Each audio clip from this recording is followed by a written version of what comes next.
खोजें अगर तो ही रास्ते मिलेंगे, खोजें अगर तो ही रास्ते मिलेंगे। मंजिलों की फितरत है खुद चलकर नहीं आती, मंजिलों की फितरत है खुद चलकर नहीं आती। हमें अपनी मंजिल की तरफ कदम खुद ही उठाना पड़ता है। So, hello, my shimmering stars. Today, I, Shaurya Grover, I welcome you all to this amazing platform of NCRT Wala. And today, we are going to start with our lecture number 2 based on the chapter Alcohol, Phenol and Ether. I hope so. आपने previous lecture बहुत ही अच्छे से किया होगा और आप लोगों ने संकल्प बैच का संकल्प कायम रखा है ना। तो चलिए आज हम स्टार्ट करने जा रहे हैं हमारा लेक्चर नंबर 2। अब लेक्चर नंबर 2 पे प्रोसीड करने से पहले मैं आपको बता दूं, हमने प्रीवियस लेक्चर के अंदर जनरल क्लासिफिकेशन, नॉमेनक्लेचर सब अच्छे से कर लिया था with respect to alcohol, phenol and ether. आज हम हमारे टॉपिक से स्टार्ट करने जा रहे हैं, that is going to be the bond angle. तो सबसे पहले तो बॉन्ड एंगल की अगर बात कर रही हूं तो कंपैरिजन करते चलेंगे अल्कोहल का, फिनोल का और ईथर का। अब एक सर्टेन एग्जांपल लेते हैं, जैसे मैं अल्कोहल की बात करूं CH3OH, तो मैंने इसको ओपन अप करके ऐसे लिख दिया, ठीक है। ये क्या है, मेरा अल्कोहल है। अल्कोहल क्या होता है, ROH होता है ना। जब हमारी एलिफेटिक हाइड्रोकार्बन के साथ OH ग्रुप जुड़ा होगा तो वो अल्कोहल होगा, है ना। अगर हमारी एरोमेटिक हाइड्रोकार्बन के साथ OH ग्रुप जुड़ा होता है उसे फिनोल कहते हैं। तो अगर मैं फिनोल का यहाँ पर एक जनरल एग्जांपल लूं तो वो कुछ इस तरह से होगा।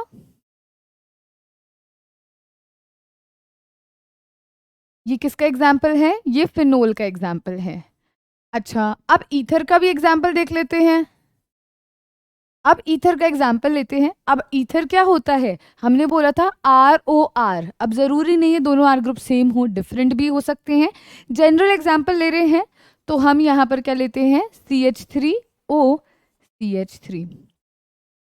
अब देखिए, एक जनरल बात आपको बताती हूँ, अगर हम अल्कोहल की नॉर्मल यहाँ पर देखें भी, हमारे पास कोई भी अल्कोहल है, ठीक है, उसमें कार्बन और ऑक्सीजन में कितना बॉन्ड होता है। अगर जस्ट जनरल एक बात करूं तो बॉन्ड लेंथ जो होती है अल्कोहल के केस में, बॉन्ड लेंथ जो होती है अल्कोहल के केस में बिटवीन कार्बन एंड ऑक्सीजन वो 142 पिकोमीटर होती है, ठीक है। लेकिन जब मैंने यहाँ पर R ग्रुप लगाया, CH3 ग्रुप लगाया, तो मैं यहाँ पर क्या देखती हूँ, देखना, मुझे पता है ऑक्सीजन के पास क्या है, लोन पेयर ऑफ इलेक्ट्रॉन्स है। ऑक्सीजन के पास क्या होंगे, लोन पेयर ऑफ इलेक्ट्रॉन्स होंगे। अब ऑक्सीजन के पास जैसे लोन पेयर ऑफ इलेक्ट्रॉन्स हैं तो इसका जो हमारे यहाँ पर हम बॉन्ड एंगल ऑब्जर्व करते हैं, वो बॉन्ड एंगल कितना आता है, वो बॉन्ड एंगल आता है 108 डिग्री 9 मिनट्स। ये आता है बॉन्ड एंगल। अब ये बॉन्ड एंगल इतना क्यों आता है, इसके पीछे क्या रीजन है। सबसे पहले तो यहाँ पर कार्बन की आप हाइब्रिडाइजेशन देखिए। इस कार्बन ने 3 बॉन्ड हाइड्रोजन के साथ बनाए हैं, 1 बॉन्ड ऑक्सीजन के साथ बनाया है, मतलब 4 बॉन्ड बनाए हुए हैं। हाइब्रिडाइजेशन क्या हो जाएगी जी, sp3 हो जाएगी। अब होता क्या है, ऑक्सीजन के जो ये लोन पेयर ऑफ इलेक्ट्रॉन्स हैं ये एक दूसरे में रिपल्शन कॉज करते हैं, और रिपल्शन के कारण क्या होता है, इनका एंगल आता है 108.9 डिग्री, ठीक है। अब यहाँ पर अगर आप देखें फिनोल की बात की जाए तो फिनोल वाले ऑक्सीजन पे भी obviously loan pair of electrons होंगे, बिल्कुल होंगे। अगर हम यहाँ पर कहें भी हाँ जी इसके पास भी लोन पेयर ऑफ इलेक्ट्रॉन्स है, लेकिन आपको यहाँ पर पता है कि यहाँ पर लोन पेयर में तो रिपल्शन होगी होगी, साथ ही साथ आप देखो ये वाला कार्बन जो कि ऑक्सीजन से बॉन्डेड है, ये एक रेजोनेटिंग स्ट्रक्चर में इन्वॉल्व है, मतलब यहाँ ये रेजोनेंस में इन्वॉल्व है क्योंकि बेंजीन रिंग लगी हुई है ना, तो यहाँ रेजोनेंस चल रही होगी। मतलब कि यहाँ पर क्या होगा, लोन पेयर रिपल्शन के साथ साथ बॉन्ड पेयर और लोन पेयर में भी तो रिपल्शन होगी, उनमें भी तो रिपल्शन होगी, जिसके कारण इसका एंगल कितना आता है, जिसके कारण इसका एंगल 109 डिग्री आता है, ठीक है। अब अगर हम बात करते हैं ईथर की, तो ईथर में समझना बहुत इंपॉर्टेंट है, यहाँ बच्चे गलती भी कर जाते हैं। हमें फिर से पता है भी ऑक्सीजन के पास क्या है, लोन पेयर ऑफ इलेक्ट्रॉन्स है, लेकिन दोनों तरफ क्या है, ये बल्की ग्रुप है, दोनों तरफ क्या है, बल्की ग्रुप लगे हुए हैं, क्या लगे हुए हैं, बल्की ग्रुप। अब यहाँ पर जो बॉन्ड पेयर रिपल्शन होगी वो लोन पेयर रिपल्शन से कहीं ज्यादा होगी, जिसके कारण इसका एंगल जो आता है वो आता है 111.7। यह आता है 111.7, ये आता है बॉन्ड एंगल इस केस में। क्यों? क्योंकि वहां पर बल्की ग्रुप लगा हुआ है, हैवी ग्रुप लगा हुआ है, जो एक दूसरे को रिपल्शन कॉज करते हैं। रिपल्शन कॉज करेंगे तो अपने से दूर जाने की कोशिश करेंगे, जितना दूर वो जाएंगे उतना बॉन्ड एंगल यहाँ पर बढ़ेगा। ऐसे ही यहाँ पर भी तो हुआ, यहाँ पर भी रिपल्शन हुई तो ये कुछ इस तरह से इन्होंने टिल्ट करना शुरू किया, जिसके कारण बॉन्ड एंगल 109 डिग्री था। यहाँ पर हमारे पास सिर्फ लोन पेयर रिपल्शन लग रही थी, जिसके कारण उसका बॉन्ड एंगल 108.9 मिनट्स था। क्लियर हुआ? तो ये बॉन्ड एंगल की छोटी सी बात थी जो मैंने आपको यहाँ पर क्लैरिफाई कर दी है। अब देखिए हमारा आज का जो मोस्ट इंपॉर्टेंट टॉपिक है वो शुरू होने जा रहा है, जो कि हमारा है methods of preparation of alcohol. हम क्या करने वाले हैं, सबसे पहले आज के इस लेक्चर में अल्कोहल की प्रिपरेशन देखेंगे। अब अल्कोहल आप सभी को पता है ROH होता है ना। अब हमने अल्कोहल को प्रिपेयर करना है तो सबसे पहला मेथड है बाय एल्काइल हैलाइड। अब ये मेथड आप सभी ने करा हुआ है, कहाँ किया हुआ है, हेलोएल्केन हेलोअरीन वाले चैप्टर में किया हुआ है। रिवाइज करवाऊंगी तो आपको खुद से याद आ जाएगा, अच्छा हाँ यहाँ किया था। तो मैंने आपको हमेशा से बताया कि कोई भी केमिस्ट्री में आप रिएक्शन पढ़ रहे हो वो एक सर्टेन मैकेनिज्म को फॉलो करती है। अगर हमने उसको पहले से ही पढ़ लिया है तो हमें कुछ भी चीज़ टफ नहीं लगेगी। अगर आप न्यू हैं और अभी आपने हेलोएल्केन वाला चैप्टर नहीं देखा है तो घबराने की बात नहीं है, मैं भी आपको बताऊंगी कि यहाँ हो क्या रहा है। बहुत सिंपल सा तरीका है। हमने प्रिपेयर क्या करना है, हमने यहाँ से ROH प्रिपेयर करना है। और मैंने क्या बोला है, अब रिएक्टेंट हम क्या लेने जा रहे हैं, एल्काइल हैलाइड लेने जा रहे हैं, यानी कि RX लेने जा रहे हैं। तो देखिए खुद सोचिए स्टूडेंट्स, अगर मैं RX लेती हूँ यहाँ पर, ठीक है, इस तरह से, और मुझे इससे क्या बनाना है, अल्कोहल बनाना है, तो मेरे पास अब दो तरीके हैं अल्कोहल बनाने के। एक तो ये है कि मैं स्ट्रॉन्ग न्यूक्लियोफाइल का इस्तेमाल करूँ। अब जब मैं स्ट्रॉन्ग न्यूक्लियोफाइल लूंगी स्टूडेंट्स, ठीक है, मैं यहाँ क्या करती हूँ, मैं यहाँ लेती हूँ स्ट्रॉन्ग न्यूक्लियोफाइल। तो याद करो, मैं SN1 में स्ट्रॉन्ग न्यूक्लियोफाइल लेती थी या SN2 में स्ट्रॉन्ग न्यूक्लियोफाइल लेती थी, मैंने आपको करवाया प्रीवियस क्लास में, मतलब प्रीवियस चैप्टर में। स्ट्रॉन्ग न्यूक्लियोफाइल जब भी आप लोगे वहां पर SN2 मैकेनिज्म होगा, यानी कि ये जो मैं रिएक्शन करने जा रही हूँ इसमें SN2 मैकेनिज्म फॉलो होने वाला है। अब SN2 मैकेनिज्म की हमें क्या बात याद रखनी थी, SN2 मैकेनिज्म एक सिंगल स्टेप रिएक्शन होती है। यहाँ पर बॉन्ड का बनना और बॉन्ड का टूटना, यानी कि बॉन्ड फॉर्मेशन और बॉन्ड ब्रेकिंग जो है वो एक ही टाइम पर होगी, साइमल्टेनियसली होगी। यदि अगर मैं SN1 की बात करती हूँ तो वहां पर मेरी जो भी रिएक्शन होगी वो 2 स्टेप्स में होगी। SN1 के केस में मेरी रिएक्शन में सबसे पहले कार्बोकेटायन बनता है, उसके बाद प्रोडक्ट बनेगा। यहाँ ऐसा नहीं होगा, यहाँ डायरेक्टली न्यूक्लियोफाइल आएगा और हेलोजन को हटा करके उसकी जगह ले लेगा। बेसिकली SN रिएक्शन क्या होती है, न्यूक्लियोफिलिक सब्स्टिट्यूशन रिएक्शन क्या होती है, फिर न्यूक्लियोफाइल आता है और हेलोजन को सब्स्टिट्यूट करके उसकी जगह एक्वायर कर लेता है, यही रिएक्शन होती है अगर ऊपर ऊपर से देखें तो। अब मुझे बताओ जो टाइप्स हैं SN2 SN1, उसमें SN2 में आपने लेना है स्ट्रॉन्ग न्यूक्लियोफाइल, ये बात अब कभी भी नहीं भूलेंगे। दूसरी चीज, जब आप SN1 की बात करेंगे तो वहां पर हम वीक न्यूक्लियोफाइल की बात करते हैं और हम वहां पर 2 स्टेप रिएक्शन की भी बात करते हैं। अब वापस से आते हैं यहाँ पर, जैसे मैंने आपको बोला SN2 मैकेनिज्म फॉलो होगा, तो बहुत सिंपल सी कहानी है। स्ट्रॉन्ग न्यूक्लियोफाइल लिया, मान लीजिए मैंने यहाँ पर लिया एक्वस KOH। अब ध्यान देना, अगर मैं यहाँ अल्कोहलिक KOH लेती तो कहानी कुछ और ही हो जाती। यहाँ मैंने एक्वस KOH लिया। हमने हेलोएल्केन हेलोअरीन में एक ऐसी रिएक्शन थी जिसमें अल्कोहलिक KOH लिया था, वहाँ OH नेगेटिव जाता था, हाइड्रोजन को इलेक्ट्रॉन्स देता था, उससे बॉन्ड बनाता था और वहाँ पर होती थी बीटा एलिमिनेशन। याद आया सभी को? अब जो नए बच्चे हैं वो थोड़ा सा कंफ्यूज हो रहे होंगे, लेकिन कंफ्यूज मत होइए, ये मैं इसीलिए करवा रही हूँ, इसीलिए बोल रही हूँ ताकि जिन्होंने हेलोएल्केन सुना है ना उनकी एक रिविजन भी होती चले, क्योंकि वही रिएक्शन यहाँ पर आ रही है। ऐसे हो सकता है भी इस चैप्टर में आप कुछ रिएक्शन पढ़ो वो अगले चैप्टर में थोड़ी बहुत यूज हो, तो हम कोरिलेट करके चलेंगे ताकि जो भी हमने पढ़ा है वो भी रिवाइज होता चले और जो भी हम आगे पढ़ रहे हैं वो भी हम अच्छे से करते चले, है ना। तो जो नए बच्चे हैं उन्हें घबराने की जरूरत नहीं है, बस आप समझो यहाँ हो क्या रहा है। अभी समझाऊंगी, अभी कुछ भी नहीं मैंने बोला, सिंपल मैंने ये बोला भी हमने यहाँ रिएक्टेंट लिया है जो कि एल्काइल हैलाइड है। एल्काइल का मतलब क्या होता है, कार्बन का ग्रुप लगा होना जो कि R है। हैलाइड का मतलब है हेलोजन उसके साथ लगा होना। इन शॉर्ट अगर मैं एल्काइल हैलाइड को दूसरा नाम दूं तो वो हेलोएल्केन होता है, ठीक है। अब मैंने इनको यहाँ पर ये बोला, अभी मैंने स्ट्रॉन्ग न्यूक्लियोफाइल लिया। ठीक है, स्ट्रॉन्ग न्यूक्लियोफाइल मैंने क्यों लिया, देखो यहाँ पर मैंने एक्वस KOH इसके साथ लिया। अब एक्वस KOH का मतलब यहाँ न्यूक्लियोफाइल ढूंढो क्या होगा, पोटेशियम पे पॉजिटिव चार्ज, OH पे नेगेटिव चार्ज। OH पे अगर नेगेटिव चार्ज है देखो तो ये अब कहाँ जाएगा, यहाँ पर R पे पॉजिटिव है, X पे नेगेटिव है ना, ये पॉजिटिवली चार्ज स्पीशीज के पास जाएगा।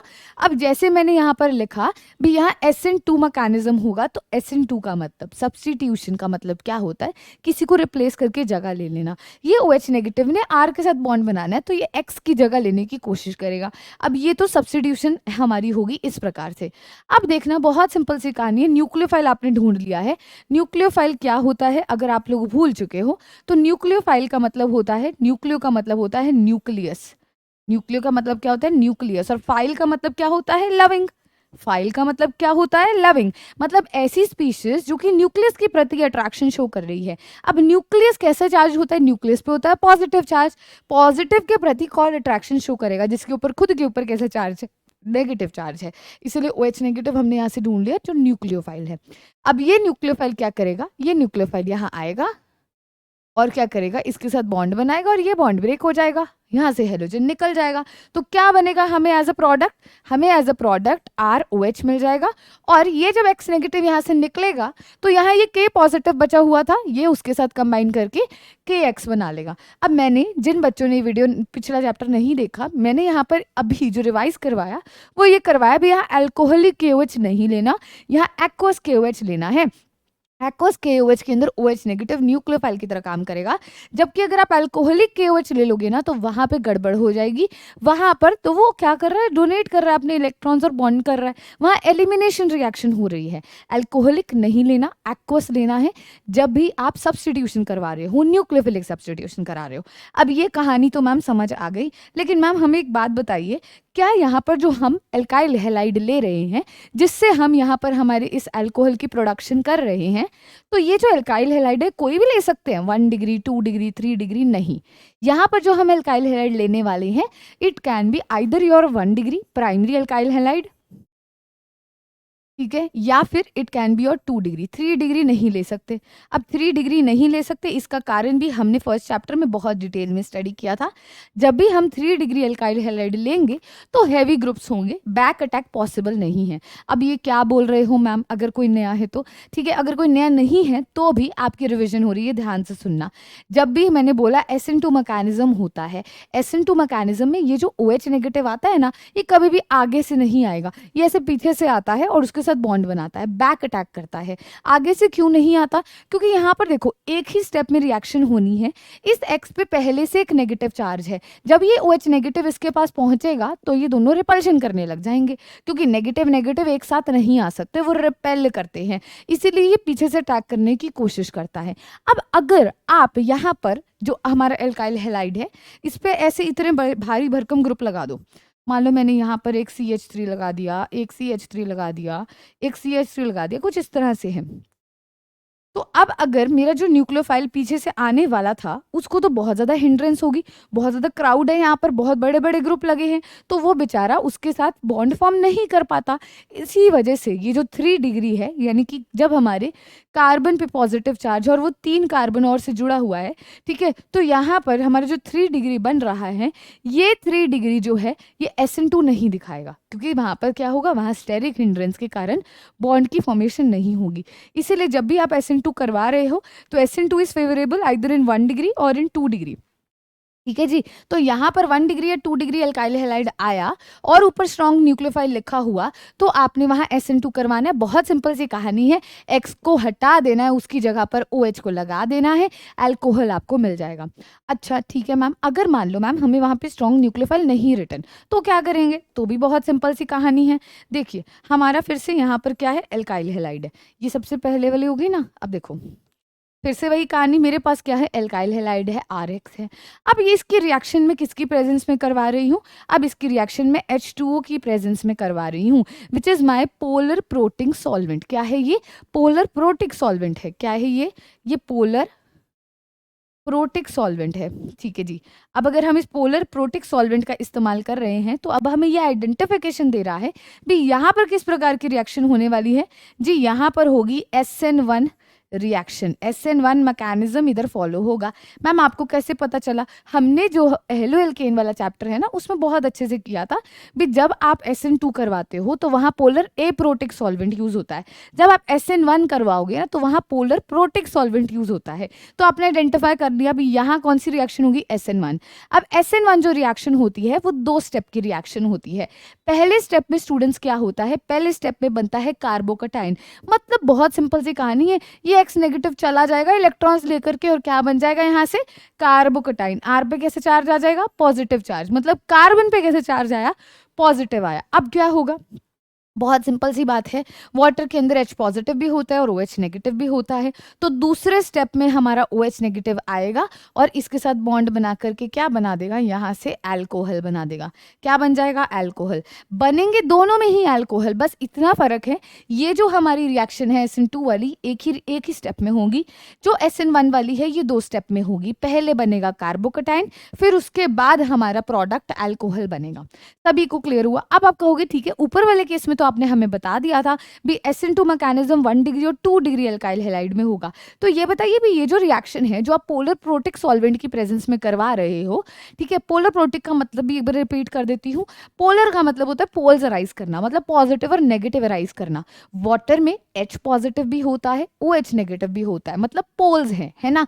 प्रोटिक का मतलब क्या है, प्रोटॉन है, H पॉजिटिव है जो वो दे सकता है, तो प्रोटिक वो हुआ। अब ये पोलर प्रोटिक सॉल्वेंट है, तो यहाँ पर क्या करते हैं, पोलर प्रोटिक सॉल्वेंट जब भी हम लेंगे SN1 होगा, और SN1 हमेशा फेवरेबल किस में होती है, ज्यादातर 3 डिग्री और 2 डिग्री में होती है। मतलब ऊपर वाले केस में आप 3 डिग्री अल्काइल हैलाइड ले रहे थे तो आपका प्रोडक्ट जो है वो बहुत स्टेबल नहीं बन पा रहा था। क्यों? क्योंकि स्टेरिक हिंड्रेंस हो रही थी, करके दिखाया था ना, भीड़ हो गई थी, न्यूक्लियोफाइल बैक अटैक नहीं कर सकता। लेकिन यहाँ पर तो है टेंडेंसी, है ना। तो यहाँ पर क्या है, यहाँ 3 डिग्री अल्काइल हैलाइड ले लो या 2 डिग्री ले लो, दोनों ही रिएक्शन शो करेंगे SN1 वाली। लेकिन ध्यान दीजिएगा, अगर आप 2 डिग्री यहाँ पर ले रहे हो और यहाँ स्ट्रॉन्ग न्यूक्लियोफाइल है तो SN2 करवाओगे, लेकिन अगर आप पोलर प्रोटिक सॉल्वेंट ले रहे हो 2 डिग्री ले रहे हो तो वहां पर SN1 मैकेनिज्म होगा। तो मतलब आपका जो रिएजेंट आप यूज कर रहे हो उसको ध्यान से पढ़ना बहुत जरूरी है, वरना सारी रिएक्शन तुम्हारी खराब हो जाएगी। अब देखो, सबसे पहला मेथड सभी को क्लियर हो गया होगा ना। चलो अब इससे रिलेटेड कुछ क्वेश्चंस ट्राई करके देखते हैं, पता चल जाएगा भी, है ना, हमने बिल्कुल सही किया या नहीं। तो सबसे पहला क्वेश्चन आप सभी के सामने है, देखिए आपके सामने ये रिएक्शन आपको गिवन है। अब इस रिएक्शन में उसने कहा या तो आप एक्वस NaOH ले लो या एक्वस KOH ले लो। उसने एक जनरल एग्जाम्पल दिया, फिर से वही कहूंगी, एल्कोहलिक KOH आ जाएगा तो न्यूक्लियोफिलिक सब्सटीट्यूशन मत करके आना, वहां बीटा एलिमिनेशन हो जाएगी, वहां डिहाइड्रोहेलोजिनेशन हो जाएगी, सारा क्वेश्चन गलत कराओगे। ध्यान देना है, फोकस्ड रहना है भी, रिएजेंट क्या गिवन है, यहाँ एक्वस KOH लिखा है, यानी कि यहाँ पर जो हमारा OH नेगेटिव आयन होगा वो न्यूक्लियोफाइल है। वो क्या है, न्यूक्लियोफाइल।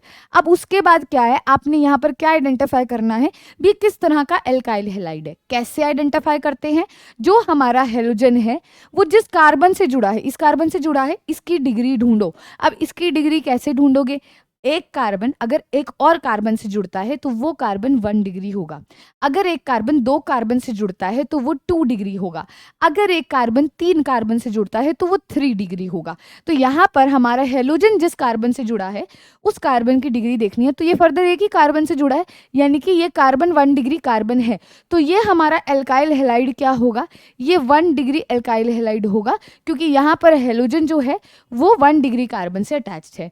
यहाँ पर भी एक बार डिग्री देखते हैं, ये हेलोजन Br जो है एक ऐसे कार्बन से जुड़ा है जो फर्दर कितने कार्बन से जुड़ा है, 1, 2 और 3 से जुड़ा है, तो इसकी डिग्री क्या हो जाएगी, 3 डिग्री। ये कैसा हो जाएगा, ये 3 डिग्री एल्काइल हैलाइड हो जाएगा। अब आपको अभी बता के हटे हैं, 1 डिग्री एल्काइल हैलाइड के केस में SN2 मैकेनिज्म फॉलो होता है। कौन सा यहाँ पर फॉलो होगा, यहाँ पर मैम SN2 होगा। और SN2 में हमने क्या किया था, एक ही स्टेप में रिएक्शन करवाई थी, बहुत सिंपल सी कहानी थी। क्या सिंपल सी कहानी थी भी, हमारा यहाँ से ये Cl चला जाएगा और इसकी जगह पर OH नेगेटिव आएगा, उसकी जगह ले लेगा, बहुत सिंपल। तो क्या हमें प्रोडक्ट मिलेगा, हमें मिलेगा CH3 CH2 OH हमें यहाँ से ये हमारा प्रोडक्ट देखने को मिलेगा। अब अगर मान लो हमारे पास ये सर्टेन रिएक्शन है, यहाँ पर हमें एक आइडेंटिफिकेशन वैसे भी उसने दे दिया, अभी वाटर लिया है, यहाँ पर भी उसने आइडेंटिफिकेशन दे दी थी NaOH KOH कहकर, भैया स्ट्रॉन्ग न्यूक्लियोफाइल ले रहे हो आप तो सीधा SN2 देखो, आपको डिग्री भी देखने की जरूरत नहीं है।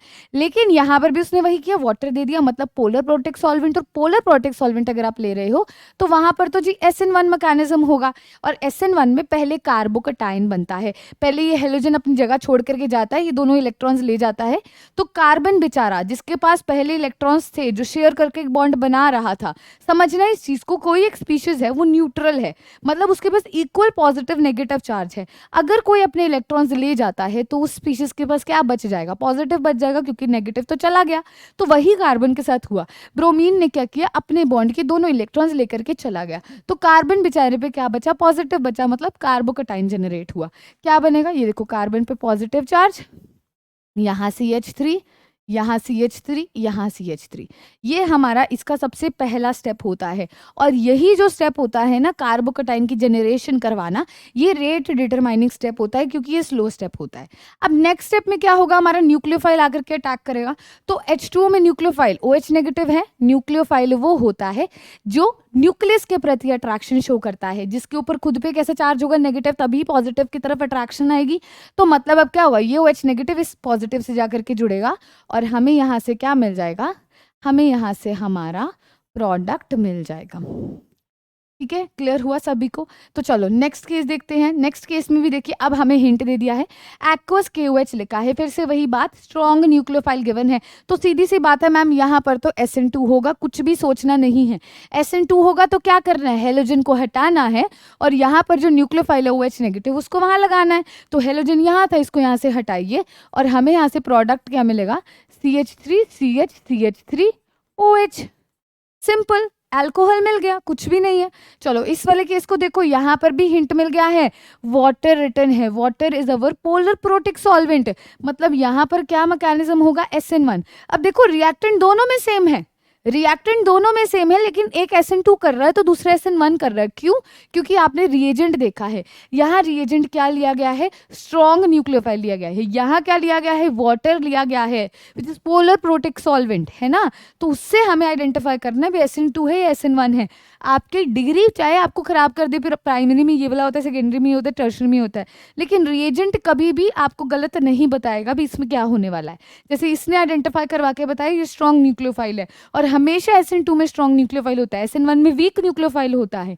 यहाँ पर उसने बताया भी पोलर प्रोटेक्ट सॉल्वेंट है, तो SN1 में पोलर प्रोटेक्ट होता है, SN2 में पोलर A प्रोटेक्ट होता है, वहां प्रोटॉन नहीं मिलता है। तो ये छोटी छोटी चीजें हैं जो आपने ध्यान रखनी है, बाकी रिएक्शन तो बहुत सिंपल है। फिर से वही बात, पहले ये Cl निकल जाएगा और यहाँ से कार्बोकटाइन बनेगा, इस Cl ने अपने इलेक्ट्रॉन्स लिए, कार्बन बेचारे से इलेक्ट्रॉन्स दूर चले गए, तो कार्बन पे कैसा चार्ज आया, पॉजिटिव चार्ज आया, क्या बनेगा, CH3 CH, इस पे आया पॉजिटिव चार्ज, और एक CH3 यहाँ लगा, ये क्या बन गया, ये कार्बोकटाइन बन गया मैम। अच्छा, अब नेक्स्ट स्टेप में क्या होगा, नेक्स्ट स्टेप में होगा न्यूक्लियोफाइल का अटैक। H2O में H पॉजिटिव भी है, OH नेगेटिव भी है, तो यहाँ न्यूक्लियोफाइल हमारे पास क्या है, OH नेगेटिव। अब ये OH नेगेटिव इससे जाकर के जुड़ जाएगा, क्या बनेगा, CH3 CH OH CH3। तो इस तरह से हमारा यहाँ से ये प्रोडक्ट हमें देखने को मिला। अब देखो दोनों प्रोडक्ट में फ़र्क आप बहुत, अगर आप देखोगे ध्यान से तो आपको प्रोडक्ट तो चाहे सेम देखने को मिल रहा है, no doubt it is same, but over here आपने यहाँ क्या समझना था, आपने यहाँ पर जो अपनी चीज़ समझनी है, अभी यहाँ पर SN1 है तो वहाँ पर SN2 है, दैट्स इट। दोनों में ही जो सेकंड कार्बन है उस पे OH है, दोनों में ही सेकंड कार्बन पे OH है, बात एक ही है, ठीक है। लेकिन आपके ये जो स्टेप्स हैं ये कई बारी आपको डिफरेंट प्रोडक्ट भी दे सकते हैं, तो इसीलिए हम इसे स्टेप वाइज ही परफॉर्म करवाते हैं। चलिए नेक्स्ट पे चलते हैं। अब ये बहुत इंपॉर्टेंट है, जो ये वाला है बहुत इंपॉर्टेंट है। यहाँ पर ना एक चीज़, यहाँ पर हेलोजन नहीं लगा, यहाँ हेलोजन लगा लेना, ठीक है। अब देखना यहाँ पर क्या होने वाला है, हमने यहाँ पर एक्वस KOH लिया। एक्वस KOH का मतलब क्या है मैम, स्ट्रॉन्ग न्यूक्लियोफाइल है, अच्छा स्ट्रॉन्ग है तो क्या SN2 होगा, यही बोल रहे हो ना, SN2 होगा, हाँ जी SN2 होगा। तो मतलब आपका क्या होगा, OH नेगेटिव जाएगा, X को हटाएगा, उसकी जगह ले लेगा, नहीं ऐसा नहीं होगा, यहाँ पर कुछ भी नहीं होगा। क्यों नहीं होगा, क्या आपको याद है हमने हेलो एल्केन में भी ये चीज़ पढ़ी थी कि यहाँ पर कोई प्रोडक्ट की फॉर्मेशन नहीं हो सकती नॉर्मल टेम्परेचर पर। जितने भी हेलोअरीन्स है, मतलब जब भी एरोमेटिक रिंग आ जाती है वो नॉर्मल टेम्परेचर या प्रेशर पर हमें प्रोडक्ट नहीं देता, न्यूक्लियोफिलिक रिएक्शन नहीं देता। क्या मैंने लिखवाया था, मैंने ये पिछले में भी लिखवाया था भी haloarenes at normal temperature and pressure do not show nucleophilic substitution reaction, nucleophilic substitution reaction वो नहीं दिखाता। ठीक है, क्यों नहीं दिखाता, क्या रीजन है नहीं दिखाता, वो क्यों नहीं रिएक्शन में प्रोडक्ट बनता? क्योंकि यहाँ पर क्या होता है, देखिएगा ध्यान से, हमारे पास जो भी बेंजीन रिंग है हम इसको ऐसे रिप्रेजेंट कर रहे हैं, यहाँ हेलोजन लगा है, होगा क्या, बहुत सिंपल सी कहानी है, यहाँ पर partial double bond character arise करता है। जब रेजोनेंस होती है तो कार्बन और हेलोजन में पार्शियल डबल बॉन्ड कैरेक्टर आता है, पार्शियल डबल बॉन्ड कैरेक्टर आता है, जिसके कारण पहले हमें अगर इस बॉन्ड को ब्रेक करना होता था तो थोड़ी सी एनर्जी देनी पड़ती थी। अब इसको तोड़ने के लिए, अब डबल बॉन्ड बन रहा है तो ज़्यादा एनर्जी देनी पड़ेगी और इतनी एनर्जी नॉर्मल रूम टेम्परेचर पे नहीं दी जाती। इसका मतलब नॉर्मल रूम टेम्परेचर और प्रेशर पे ये रिएक्शन नहीं हो सकती। हाँ, आप एक्सट्रीम टेम्परेचर एंड प्रेशर करोगे तो इट कैन अकर, रिएक्शन हो जाएगी, बट नॉर्मली ये अकर नहीं करती क्योंकि due to the resonance partial double bond character arise कर जाता है, जिसको ब्रेक करना मुश्किल होता है। आई होप सो आपको ये क्लियर होगा। तो स्टूडेंट्स, ये जो हमारा था ये सबसे पहला हमने मेथड किया फ्रॉम एल्काइल हैलाइड। ठीक है, एक बार मैं फिर से रिपीट कर देती हूँ, बहुत सिंपल सी रिएक्शन थी ताकि हम आगे चलेंगे। ये देखिए यहाँ पर बहुत सिंपल किया है, SN2 SN1। SN2 में हमने क्या किया है, स्ट्रॉन्ग न्यूक्लियोफाइल लिया, SN1 में हमने पोलर प्रोटेक्ट सॉल्वेंट लिया। यहाँ पर डायरेक्ट रिएक्शन करवानी है, हेलोजन निकालना है और आपने अपना न्यूक्लियोफाइल अटैक करवाना है। यहाँ पहले कार्बोकटायन बनाओगे और फिर अटैक करवाओगे न्यूक्लियोफाइल का। क्लियर हुआ? अब जो हमारा नेक्स्ट आता है, जो हमारा सेकंड मेथड ऑफ प्रिपरेशन आता है अल्कोहल का, वो आता है बाय एल्कीन। क्या आता है? Bye alkene. बहुत सिंपल है, ये भी ऑलमोस्ट सिमिलर है जो आपने पहले पढ़ा हुआ है, तो आपको कुछ भी ऐसा नहीं लगने वाला भी टफ है, बहुत इजी लगेगा अगर आपने ध्यान से एक एक चीज सुनी है तो।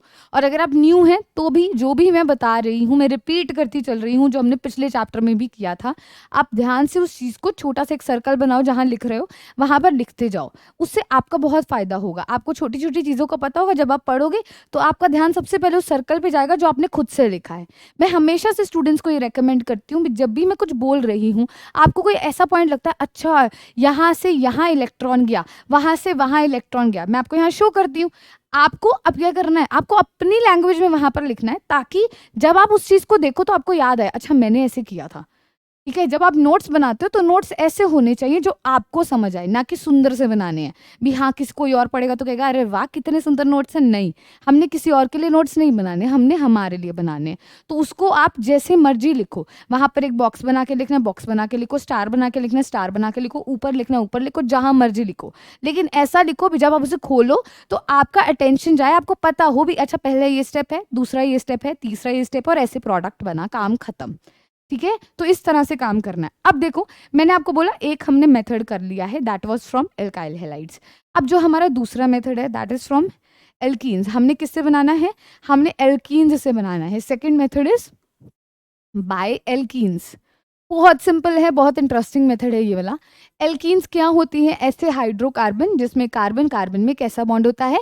डबल बॉन्ड होता है, उसे एल्कीन कहते हैं। अच्छा ठीक है मैम, तो एक जनरल एग्जांपल देखते हैं। देखो कार्बन कार्बन में मैंने क्या कहा? डबल बॉन्ड होता है, तो एक कार्बन 4 बॉन्ड बनाता है ना, तो 2 बॉन्ड अभी पेंडिंग है, तो मैंने ऐसे शो कर दिया उन्हें। ठीक है, अब मैंने ये एल्कीन लिया, ये रिएक्शन जो होती है यहाँ होती है हाइड्रेशन।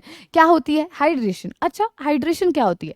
हाइड्रेशन का मतलब होता है वाटर की एडिशन करवाना। मतलब कि हम क्या करने वाले हैं, एल्कीन में हम, बहुत सिंपल सी बात है, वाटर ऐड करेंगे। अब मैंने वाटर के जो दोनों आयंस होते हैं H पॉजिटिव और OH नेगेटिव, उनको ओपन अप करके लिख दिया। सीधी सी बात है, यहाँ पर क्या करवा रहे हैं हम? हाइड्रेशन करवा रहे हैं, यानी कि एडिशन ऑफ वाटर करवा रहे हैं। तो मैम बहुत सिंपल है, जब यहाँ पर सिमेट्रिकल क्या होती है, अब इस चीज़ को भी सुनना। हम बार-बार एक वर्ड बोल तो देते हैं सिमेट्रिकल, लेकिन कई बच्चों को क्लियर नहीं होता। सिमेट्रिकल का मतलब है डबल बॉन्ड के इधर भी सेम ग्रुप है, इधर भी सेम ग्रुप है, दैट इज सिमेट्रिकल। अब जब ये सिमेट्रिकल है तो H पॉजिटिव किसी भी कार्बन पे भेज दो, OH नेगेटिव किसी भी कार्बन पे भेज दो और इनका डबल बॉन्ड ब्रेक कर दो। क्यों डबल बॉन्ड ब्रेक करते हैं, ये भी तो क्वेश्चन राइज कर सकता है। डबल बॉन्ड इसलिए ब्रेक किया जाता है क्योंकि कार्बन ने 4 बॉन्ड ही बनाने हैं, वो 5 बॉन्ड नहीं बना पाएगा। ऐसा नहीं होगा भी वो हाइड्रोजन ऑक्सीजन के OH के साथ बॉन्ड बना रहे हैं, नहीं नहीं, कैसे पॉसिबल है। एक कार्बन की वैलेंसी है 4, तो वो 4 ही बॉन्ड बनाएगा ना। अब यहाँ पर देखो, कार्बन कार्बन में सिंगल बॉन्ड रह गया क्योंकि डबल बॉन्ड ब्रेक हो गया, 2 बॉन्ड पहले से थे, अब एक नया बॉन्ड यहाँ हाइड्रोजन के साथ बना, इसका OH के साथ बना। अब ये तो जनरल हमने रिएक्शन कर ली, जनरली हमने किया, किसी भी कार्बन पे किसी को भेज दिया, हाइड्रोजन का H पॉजिटिव भेज दिया, OH नेगेटिव कहीं भी भेज दिया। मान लो मैम यहाँ पे अनसिमेट्रिकल केस हो तो क्या करेंगे, तो हम अभी दोनों केस देखने जा रहे हैं। तो हम हाइड्रेशन जो है, जो कि एडिशन ऑफ वाटर है, उसके 2 मेथड्स होते हैं। जो हाइड्रेशन है यानी कि वाटर की एडिशन हमने करवानी है इन एल्कीन्स, तो हम 2 तरीके से करवा सकते हैं। एक हमारा होता है डायरेक्ट मेथड और एक होता है इनडायरेक्ट मेथड। 2 मेथड्स हम पढ़ेंगे, एक हम पढ़ेंगे डायरेक्ट मेथड और एक हम पढ़ेंगे इनडायरेक्ट मेथड। डायरेक्ट मेथड होता है भी सीधा सीधा आपने क्या करा, वाटर की एडिशन करवा दी। इनडायरेक्ट होता है भी आप एडिशन करवा रहे हो लेकिन इनडायरेक्टली करवा रहे हो। कैसे करवा रहे हो अभी समझाऊंगी। सबसे पहले हम कर रहे हैं डायरेक्ट मेथड। कौन सा मेथड हम पढ़ने जा रहे हैं, डायरेक्ट वाला। डायरेक्ट में हम जो पढ़ने जा रहे हैं that is going to be acid catalysed hydration. कौन सी, एसिड कैटलाइज्ड हाइड्रेशन। ये आपका डायरेक्ट मेथड का सबसे पहली रिएक्शन है। ध्यान से सुनेंगे। यहाँ क्या होता है, सिमेट्रिकल अनसिमेट्रिकल दोनों के लिए लेके चलेंगे। सिमेट्रिकल का एज यूजुअल बहुत इजी होने वाला है। देखो क्या होगा, मैंने आपको बोला हम कर क्या रहे हैं, हमने अल्कोहल बनाना है, इस चीज़ का ध्यान रखिएगा। अब हमारा प्रोडक्ट ROH बनना चाहिए क्योंकि पूरा हम अभी वही स्टडी कर रहे हैं। तो मैं अगर सिमेट्रिकल का केस लेती हूँ, एसिड कैटलाइज्ड में मैं क्या ले रही हूँ, किसका केस ले रही हूँ, सिमेट्रिकल एल्कीन का। हमने एल्कीन से बनाना है ना, एल्कीन मतलब कार्बन कार्बन में कैसा बॉन्ड है, डबल बॉन्ड है, यानी कि कुछ इस तरह से है।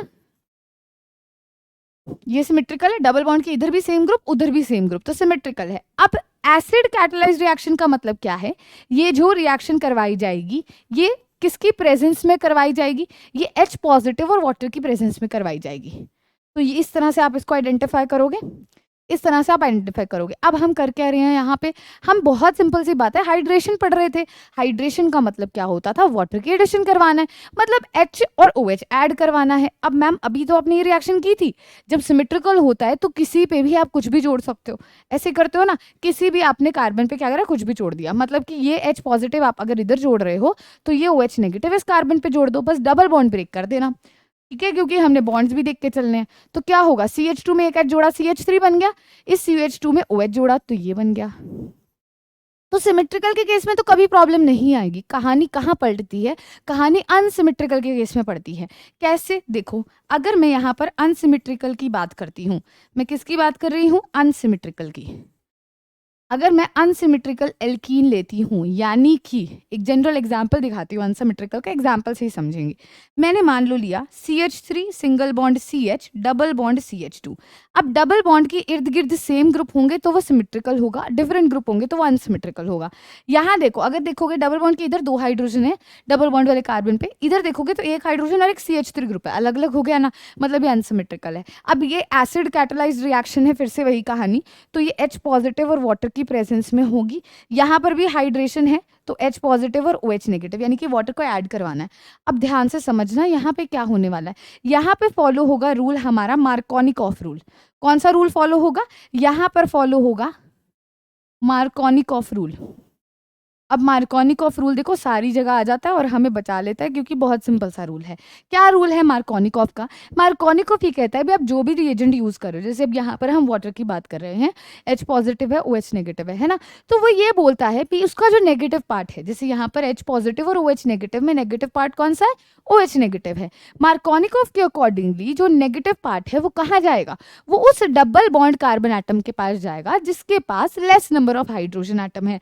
अब यहाँ पर देखो ये डबल बॉन्ड वाले रहे 2 कार्बन, इनके पास इस कार्बन पे एक हाइड्रोजन है और इसके पास 2 हाइड्रोजन है, तो हमारा ये OH negative according to Markovnikov rule उस कार्बन पे जाएगा जिसके पास कम हाइड्रोजन है। तो ये OH नेगेटिव इस कार्बन पे जाएगा क्योंकि इसके पास एक ही हाइड्रोजन है, और ये H पॉजिटिव इस कार्बन के पास चला जाएगा, दूसरे वाले के पास दूसरा भेज दो। बस ध्यान रखना डबल बॉन्ड ब्रेक करना पड़ेगा। तो अब हमें यहाँ से क्या मिलने वाला है मैम? हमें यहाँ से मिलेगा CH3 CH, इस पे क्या लग गया जाकर के? OH लग गया, और इस CH2 के साथ एक हाइड्रोजन मिलकर के CH3 बना रहा है।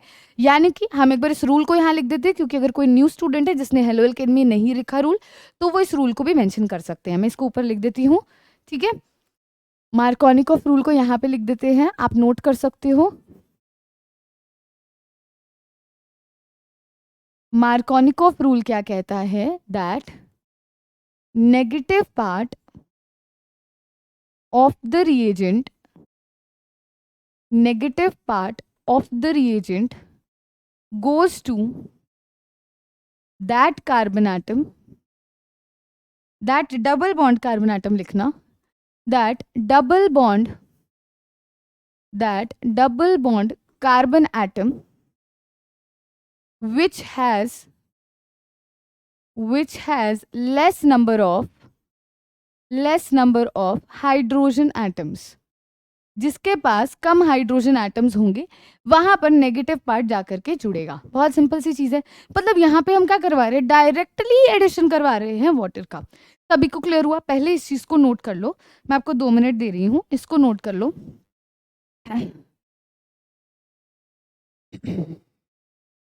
हाँ जी, अभी हम इसका मैकेनिज्म भी देखने जा रहे हैं। चलिए, अब हमने जो ये लिखा है अनसिमेट्रिकल वाला भी यहाँ पर कैसे हो रही है, अब हम देखेंगे ये जो एसिड कैटलाइज्ड रिएक्शन है ये एक्चुअल में कैसे परफॉर्म की जाती है। ठीक है, सिमेट्रिकल में तो फिर से वही कहानी है, भी H पॉजिटिव OH नेगेटिव कहीं पे भी जोड़ दोगे, लेकिन अनसिमेट्रिकल के केस में ध्यान से देखिए। तो now we are going to do the mechanism of acid catalysed reaction. अब जैसे कि मैंने बोला, यहाँ जो हम रिएजेंट यूज कर रहे हैं वो H पॉजिटिव और H2O है, तो वहीं से शुरुआत करते हैं। हमारे पास क्या है? H पॉजिटिव है और हमारे पास क्या है? H2O है। अब ध्यान देखना, H2O में हमें पता है ऑक्सीजन के पास क्या होते हैं? लोन पेयर ऑफ इलेक्ट्रॉन्स होते हैं। अगर आपको नहीं पता तो मैंने बता दिया, घबराने की जरूरत नहीं है। छोटी छोटी चीजें जब हम सुनते हैं तो हमें खुद से खुद याद हो जाती हैं। ठीक है, बस सुनना है ध्यान से, फोकस से। अब देखो मैंने यहाँ पर क्या करना है, देखो क्या है, हाइड्रोजन पे पॉजिटिव चार्ज है ना। अब किसी स्पीशीज पे अगर पॉजिटिव चार्ज है तो अपने आप को न्यूट्रल करने की कोशिश करेगा ना, वो चाहेगा भी नेगेटिव भी उसके पास आ जाए। तो बेसिकली ये ऑक्सीजन क्या करता है? अपने लोन पेयर ऑफ इलेक्ट्रॉन्स इसको देता है। जब भी अपने लोन पेयर ऑफ इलेक्ट्रॉन्स इसको देता है तो ध्यान से समझना, यहाँ पर क्या होगा, ये H पॉजिटिव इस पर से जाकर के जुड़ जाएगा। जब ये इसके ऊपर जाकर के जुड़ेगा तो यहाँ क्या बनेगा? H3O positive. क्यों? एक तो हाइड्रोजन जुड़ गया, H3O हो गया, दूसरा इस पे पॉजिटिव चार्ज था तो इस पे क्या आ गया? इस पे पॉजिटिव। अब ये क्या बन गया? ये हाइड्रोनियम आयन बना। क्या बना? Hydronium ion. अच्छा, ये क्या बना? Hydronium ion. अब मुझे कुछ सोच के बताओ, ये जो हाइड्रोनियम आयन आपने बनाया है, क्या ये इलेक्ट्रोफाइल है या न्यूक्लियोफाइल है? बताओ क्या होगा ये, खुद सोचो। न्यूक्लियोफाइल, यहाँ पर एक बार दोबारा से देख लो अगर किसी को नहीं पता तो। अगर मैं न्यूक्लियोफाइल की बात कर रही हूँ तो मैं बोल रही हूँ न्यूक्लियो मतलब न्यूक्लियस, फाइल मतलब लविंग स्पीशीज हो जाएगा। देखो कहीं पे भी फोबिक आ जाए ना, उसका मतलब होता है डर। फिलिक का मतलब क्या होता है? अट्रैक्शन। तो यहाँ पर क्या है? ये है न्यूक्लियस लविंग स्पीशीज, मतलब पॉजिटिव की तरफ अफेक्शन है। पॉजिटिव की तरफ अफेक्शन नेगेटिव वाले की ही होगी, मतलब न्यूक्लियोफाइल क्या होगा? न्यूक्लियोफाइल को कैसे लिखोगे? न्यूक्लियो के ऊपर, न्यूक्लियस के ऊपर कैसे चार्ज, मतलब न्यूक्लियोफाइल के ऊपर कैसे चार्ज? नेगेटिव चार्ज, क्योंकि ये पॉजिटिव की तरफ अट्रैक्टेड है इस वजह से। अच्छा, अगर मैं इलेक्ट्रोफाइल की बात करती हूँ तो क्या होगा? बहुत सिंपल है मैम, इलेक्ट्रो का मतलब होता है इलेक्ट्रॉन, फाइल का मतलब फिर से लविंग, मतलब जो अब नेगेटिव के प्रति अट्रैक्शन शो करे। कौन करेगा? जिस पे खुद पे कैसा चार्ज है? पॉजिटिव। मतलब इलेक्ट्रोफाइल को अगर मैं लिखूंगी तो ई पे पॉजिटिव चार्ज मेरे इलेक्ट्रोफाइल की रिप्रेजेंटेशन होगी। तो अब आ जाओ हाइड्रोनियम आयन में। हाइड्रोनियम आयन में कैसा चार्ज है इसके ऊपर? पॉजिटिव। क्या होगा ये इलेक्ट्रोफाइल होगा। क्या है ये? इलेक्ट्रोफाइल है। इलेक्ट्रोफाइल कौन होते हैं? जो इलेक्ट्रॉन के प्रति अट्रैक्शन शो करते हैं। मतलब अब हाइड्रोनियम आयन की क्या कोशिश होगी कि मुझे कहीं से इलेक्ट्रॉन्स मिल जाएं। तो अब इसको कहीं से इलेक्ट्रॉन्स कहाँ से मिलेंगे? इसको इलेक्ट्रॉन्स उसी अनसिमेट्रिकल एल्कीन से मिलेंगे जिससे हमने इसकी रिएक्शन करवानी है। तो देखो अब हमने क्या लिया? अनसिमेट्रिकल एल्कीन लिया, जैसे कि CH3 CH double bond CH2, ये क्या है अनसिमेट्रिकल एल्कीन। ध्यान दीजिए यहाँ पर जो डबल बॉन्ड आपको दिया गया है इसको हम क्या बोलते हैं, ये बेसिकली क्या है, लूजली बॉन्डेड पाई इलेक्ट्रॉन्स है। ये क्या है, ये हमारे लूजली बॉन्डेड, ये हमारे क्या है लूजली बॉन्डेड पाई इलेक्ट्रॉन्स है, पाई बॉन्ड वाले। अब ये किसकी तरह काम करेगा, अब इसके पास ऑब्वियसली अगर ये लूजली बॉन्डेड पाई इलेक्ट्रॉन्स यहाँ हैं तो ये इसको दे सकता है, तो न्यूक्लियोफाइल की तरह काम करेगा। मतलब ये क्या है, ये किसकी तरह काम कर रहा है, न्यूक्लियोफाइल की तरह। न्यूक्लियोफाइल मतलब जो पॉजिटिव की तरफ अफेक्शन दिखाए, अरे ये इसकी तरफ अफेक्शन दिखाएगा और ये भाई साहब इसकी तरफ अफेक्शन दिखाएगा। क्यों दिखाएगा, क्योंकि इसके ऊपर खुद के ऊपर पॉजिटिव चार्ज है, इसको इलेक्ट्रॉन्स चाहिए क्योंकि it is electrophile. Electrophile electron loving species और इसके पास लूजली बॉन्डेड पाई इलेक्ट्रॉन्स हैं, तो क्या होगा, अब H3O पॉजिटिव यहाँ आएगा, आएगा कुछ इस तरह से, ये इसके ऊपर क्या है पॉजिटिव चार्ज है। ये H3O पॉजिटिव जैसे ही इसके पास अप्रोच करता है, बहुत सिंपल सी कहानी है, इसको चाहिए थे इलेक्ट्रॉन्स, तो ये इलेक्ट्रॉन्स यहाँ से यहाँ आएंगे, ये हाइड्रोजन के पास इलेक्ट्रॉन्स आएंगे, मैं दोबारा इसको करती देखो, इस तरह से आएंगे। जैसे ही हाइड्रोजन के पास इलेक्ट्रॉन्स आए, अब देखना हाइड्रोजन क्या करेगा, हाइड्रोजन इसके इलेक्ट्रॉन्स लेकर चला जाएगा, किसके इलेक्ट्रॉन्स, जो यहाँ से आ रहे थे। अब ये जो दो इलेक्ट्रॉन्स हमारे पास बचते हैं, ठीक है, ये कहाँ पर जाकर के ब्रेक कर जाएंगे, ये इस ऑक्सीजन पे जाकर के ब्रेक कर जाएंगे। अब जब ऑक्सीजन जिसके ऊपर पहले पॉजिटिव चार्ज था, अब उसको नेगेटिव चार्ज भी मिल गया, तो वो क्या बन जाएगा, वो न्यूट्रल बन जाएगा। क्या बनेगा, वो न्यूट्रल बनेगा। बहुत सिंपल सी चीज है। तो यहाँ पर हुआ क्या, अगर आप इस चीज को थोड़ा सा ध्यान से इलेबोरेट करके चलो, तो यहाँ पर ना दो छोटी छोटी चीजें आकर करने वाली हैं। बहुत सिंपल सी कहानी है। यहाँ पर मैंने क्या किया, पहली बात तो इसको एक बार रिवाइंड करते हैं सारे स्टेप को। देखिए हमारे पास ये कुछ इस तरह से केस था, ठीक है। अब हमारे पास ये लूजली बॉन्डेड पाई इलेक्ट्रॉन्स है। टेंडेंसी क्या होती है, आप इस चीज को एक बार अगर साइड पे भी रख दो, थोड़ा सा ध्यान से ऑब्जर्व करना। हमने यहाँ पर ना पाई बॉन्ड के इलेक्ट्रॉन्स को ब्रेक करवाना है।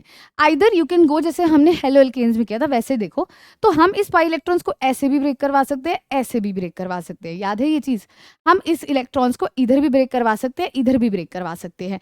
जब हम इसको इस कार्बन पे ब्रेक करवाते थे, एक बार इसको भूल जाओ, यहाँ नीचे देखना, जब हम इसको इस पे ब्रेक करवाते थे तो क्या होगा समझना, इस कार्बन पे जब ब्रेक होगा तो ऐसे होगा CH3 CH single bond CH2, इस पे ब्रेक होगा तो इस पे नेगेटिव चार्ज आएगा। अब इससे इलेक्ट्रॉन्स चले गए तो इस पे कैसे चार्ज आएगा, पॉजिटिव चार्ज आएगा, है ना, ऐसे होगा। अच्छा, अगर मान लो हम इस कार्बन पे ब्रेक करवाते हैं तो क्या आएगा, CH3 CH, इस पे नेगेटिव चार्ज आएगा, और दूसरे से चले गए तो उस पे कैसा आ जाएगा, पॉजिटिव चार्ज आएगा। यही तो सब होता था, यही तो हम इसके अंदर देखते थे, है ना। ये चीज याद आई सभी को। अब देखना होता क्या है, बहुत सिंपल सी कहानी है। यहाँ पर हमें इतना पता है भी, हमारे पास ये केस है, ठीक है। अब इस केस में देखो, मैंने आपको बोला भी जो लूजली पाई इलेक्ट्रॉन्स हैं जब वो शिफ्ट होते हैं तो वो हाइड्रोजन से यहाँ से चले जाते हैं और हमें वाटर मिलता है। अब वाटर में H पॉजिटिव भी है, OH नेगेटिव भी है। अब वो कहाँ पर आकर के अटैक करेगा, आपको पता है OH नेगेटिव कहाँ पे आएगा। अब देखो OH नेगेटिव इधर ही आएगा, इस वाले कार्बन पे जिस पे पॉजिटिव है, या फिर वो कहाँ आएगा इधर, सॉरी OH नेगेटिव इस वाले कार्बन पे आएगा। किस पे आने की टेंडेंसी से वो ज्यादा स्टेबल होगा, खुद सोचो। कार्बोकेटाइन कहाँ बन रहा है, ये देखो यहाँ बन रहा है 2 डिग्री कार्बोकेटाइन बन रहा है।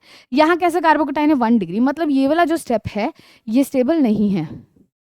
ये क्या है, ये स्टेबल नहीं है। ये क्या है, ये स्टेबल नहीं है। अब मैंने आपको यहाँ पर क्या बोला, अगर हम इस इलेक्ट्रॉन्स को यहाँ पर ब्रेक करते हैं तो ये जो H पॉजिटिव है बेसिकली वो क्या करेगा, इसके साथ जुड़ जाएगा, क्या बना देगा, CH3 बना देगा, बना देगा CH3, बिल्कुल बना देगा, बिल्कुल बना देगा। देखो क्या बना यहाँ से, CH3 CH negative, sorry CH positive, और यहाँ क्या बन गया CH3। अब सिंपल सी बात है, OH नेगेटिव क्या करेगा, देखो इसको मैं फिर से एरोज ऐसे दिखा देती हूँ।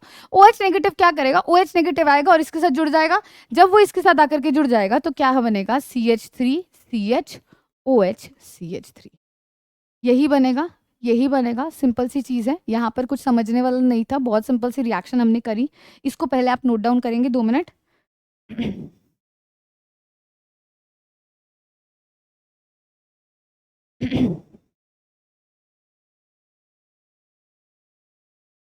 हाँ जी, फटाफट से इसको लिख लीजिए।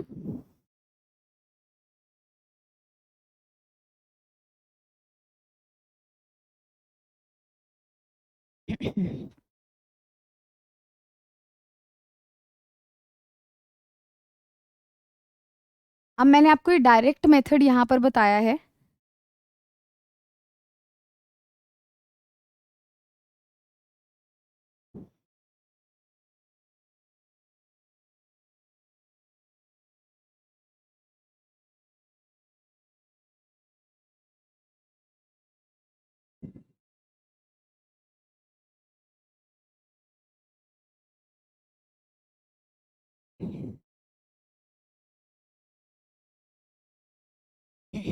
अब आप में से कई बच्चे सोच रहे होंगे, "भी मैम हमें ये स्टेप तो याद है, ये तो आपने कैसे किया ये बहुत अच्छे से याद है। लेकिन एक बारी हमें इसका यूज़ बताइए, इसका यूज़ बताइए।" ठीक है? ये तो हमने कर लिया, ये तो हमें पता है। हमने यहाँ पर अगर हम मैम डायरेक्टली यहाँ पर मार्कोनिकॉफ रूल कराते तो बहुत सिंपल सा काम था। हमने लेस नंबर ऑफ पे जोड़ना था और जो आपने हमें हमें बताया वही हमें मिल जाना था। लेकिन हमें एग्ज़ैक्टली इसके साथ क्या हो रहा है वो समझाइए। ये तो हमने बना लिया, ये तो मैंने आपको बता दिया भी हमारा जो 2 डिग्री कार्बोकैटायन है वो ज़्यादा स्टेबल होगा, उस पे OH नेगेटिव जाएगा just as we did in the haloalkanes. लेकिन with respect to hydronium ion हमें एक बार एक्सप्लेन कर दो भी कैसे यहाँ पर प्रोसेस होने वाला है। तो देखो फिर से वही चीज़ आपको यहाँ पर मैं समझाना चाहूँगी। मैंने यहाँ पर आपको ये बताया भी हम किस कार्बन पे कौन-सा जो है वो बॉन्ड ब्रेक करेंगे जिसकी वजह से वो जाकर के अटैक होगा।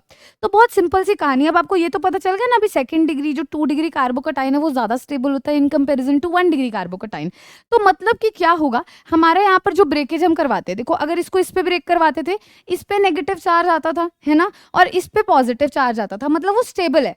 इतना तो मानते हो, मतलब वो स्टेबल है। 2 डिग्री कार्बोकैटायन बन रहा है तो वो स्टेबल है। बहुत सिंपल सी कहानी है ना? तो यहाँ देखिए जब हम ये वाला प्रोसेस करवाते हैं तो यहाँ पर हमारा कुछ इस प्रकार का हमें देखने को मिलता है। ठीक है, इस पे क्या आया CH2 पे नेगेटिव चार्ज आया। अब यहाँ पर जैसे कि मैंने आपको बोला ये लूजली पाई इलेक्ट्रॉन्स होते हैं। ये क्या होते हैं? Loosely pi electrons. तो जब ये ब्रेक करेंगे तो यहाँ से हमारा जो ये H पॉजिटिव है ये क्या करेगा उसके साथ कंबाइन कर जाएगा। अब ये H पॉजिटिव जब इसके साथ कंबाइन करेगा तो यहाँ CH3 आ जाएगा। मानते हो? ये CH3 आ गया। अब हमारे पास यहाँ पर क्या चीज़ बचती है?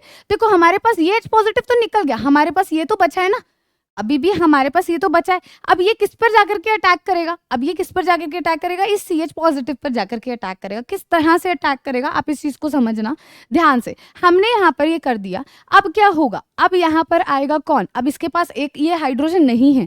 क्यों नहीं है? क्योंकि H पॉजिटिव की फॉर्म में यहाँ से चला गया, इसके ऊपर नेगेटिव चार्ज आया था क्योंकि डबल बॉन्ड वाले इलेक्ट्रॉन यहाँ ब्रेक हुए थे। ये H पॉजिटिव इसके साथ निकल गया और अपने दोनों इलेक्ट्रॉन इस ऑक्सीजन को देकर के उसको न्यूट्रल बना गया।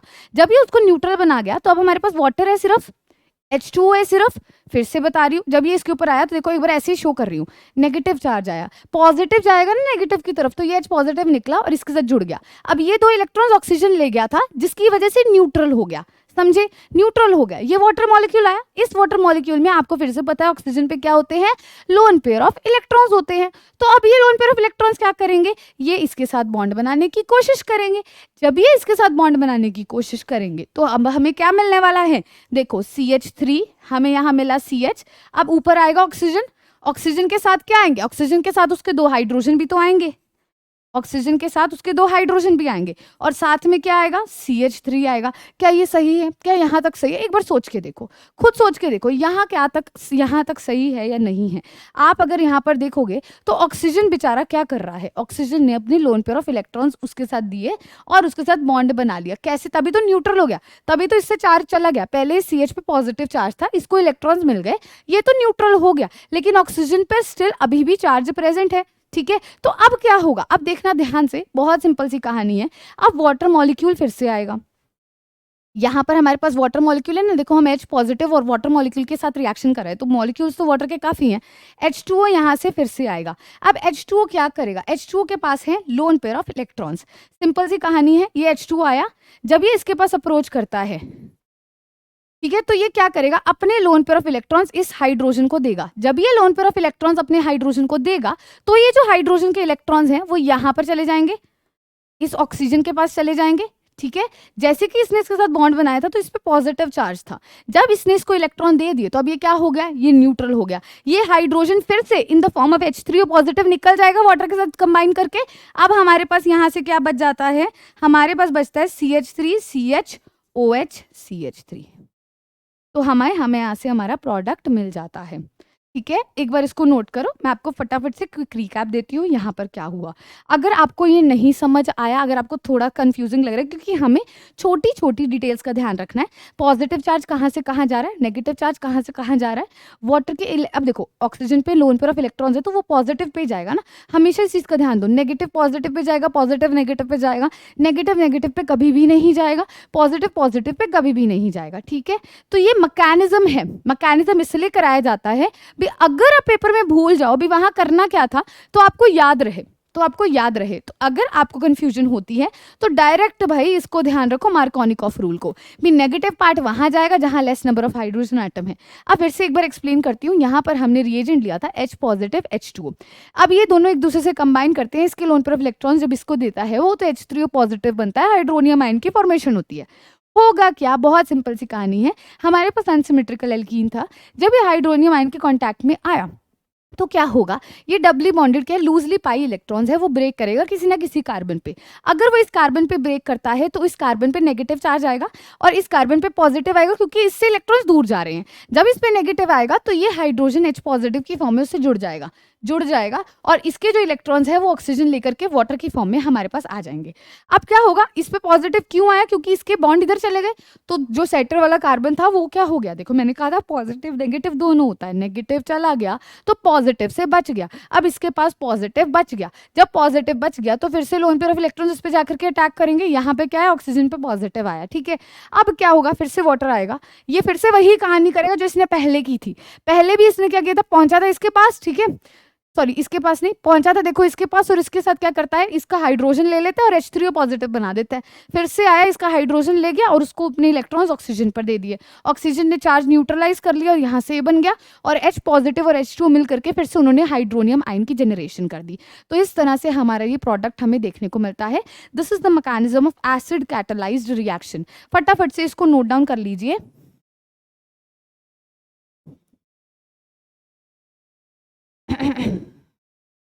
जो मैंने आपको पहले स्टेप बताया था, पहले आपको बताया था, वो डायरेक्ट बता दिया था जो हमने हेलो एल्केन्स में किया था, ताकि आप इसे कंपैरिजन कर सको भी किस तरह से करना है। उसमें मैंने क्या किया था, डायरेक्ट आपको बताया था, ये क्या एक्सप्लेन किया था, आप किसी को कंफ्यूजन ना हो, मैंने उसमें आपको ये एक्सप्लेन किया था भी अगर आप पाई इलेक्ट्रॉन को इधर तोड़ते हो, पाई बॉन्ड वालों को, तो कहाँ चार्ज आता है, इधर तोड़ते हो तो कहाँ आता है, और उसके बाद मैंने आपको बताया था H पॉजिटिव कहाँ जोड़ना है, OH नेगेटिव कहाँ जोड़ना है, ठीक है। That was about the Markovnikov rule direct.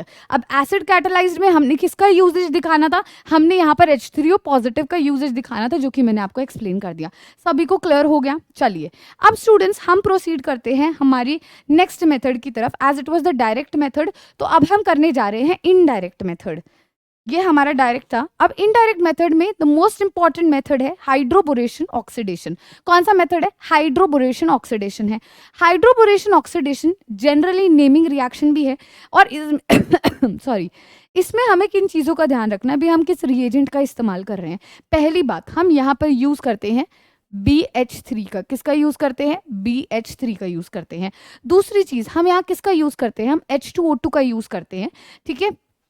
किसका यूज़ करते हैं, H2O2 का यूज़ करते हैं OH नेगेटिव की प्रेजेंस में, ठीक है जी। ये दो चीज़ों का हमें मेन यहाँ ध्यान रखना है। अब फिर से वही कहानी, हमने यहाँ पर हाइड्रेशन तो करवानी है, वाटर की एडिशन तो करवानी है, लेकिन इनडायरेक्ट वे में करवानी है। कैसे, अगर मान लो मैं सिमेट्रिकल ले लेती हूँ, सिंपल सिमेट्रिकल की कहानी तो कोई भी बता देगा। क्या है सिमेट्रिकल में, बहुत सिंपल है। देखो सिमेट्रिकल के केस में क्या होता है, we have been given CH2 double bond CH2, हमें ये दिया गया है सिमेट्रिकल के केस में। अब ये रिएक्शन एज अगेन हम क्या करवा रहे हैं, पहली चीज हम इसको BH3 के साथ करवाएंगे, सेकंड हम इसको H2O2 की प्रेजेंस में।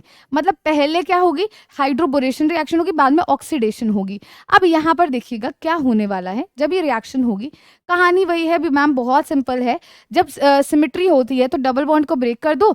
आपने हमें ये चीज गिवन है, इससे कंफ्यूज नहीं होना, ध्यान दो। ये कहाँ पर आती है, ये हाइड्रोबोरेशन ऑक्सीडेशन में आती है, ठीक है। हाइड्रोबोरेशन कहाँ पर आता है, हाइड्रोबोरेशन ऑक्सीडेशन इनडायरेक्ट में आता है। किसका इनडायरेक्ट मेथड, वाटर की एडिशन का इनडायरेक्ट मेथड। मतलब यहाँ पर भाई कुछ भी आपको लिखा है, आपने फाइनल रिएक्शन में क्या करना है, वाटर ऐड करवाना है, H positive OH negative add कराना है, कुछ भी याद नहीं करना है इसमें। सिमेट्रिकल में क्या करना है, किसी भी कार्बन पे कुछ भी लगा दो, क्योंकि क्या है यहाँ पर ये सिमेट्रिकल है। तो हमें यहाँ से देखो ये प्रोडक्ट देखने को मिल गया। लेकिन एक चीज आपको बता दूं, जो यहाँ से हमें हाइड्रोजन देखने को मिला था ना, वो कहाँ से देखने को मिला था, वो आया था इस BH3 से। मैं बता देती हूँ, यहाँ पर ये छोटी छोटी चीजें हैं जो पूछ सकता है। हाइड्रोजन जो यहाँ पर आया है केम फ्रॉम, ये आया BH3 से, और जो OH आया है, इट केम फ्रॉम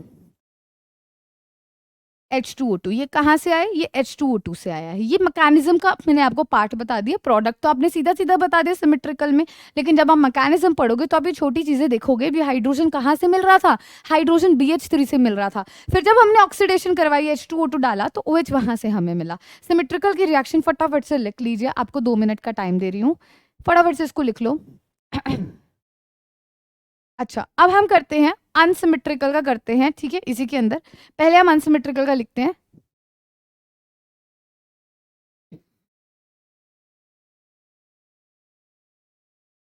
तो स्टूडेंट्स अगर मैं अनसिमेट्रिकल की बात करती हूँ, फिर से मैं यहाँ पर ले लेती हूँ CH3 CH double bond CH2, हमारे पास ये है, ठीक है?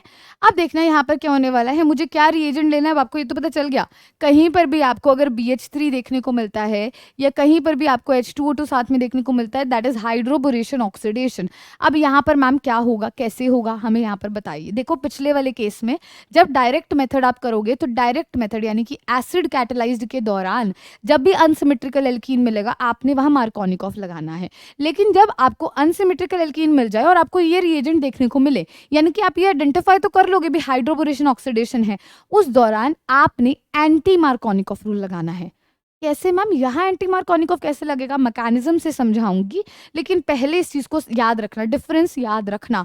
Direct method acid catalysed reaction थी, वहां पर अनसिमेट्रिकल आया तो मार्कोनिकॉफ का प्रयोग किया गया। यहाँ पर अनसिमेट्रिकल हमारा आया, लेकिन यहाँ पर हमारा हाइड्रोबोरेशन ऑक्सीडेशन था जो कि इनडायरेक्ट मेथड है।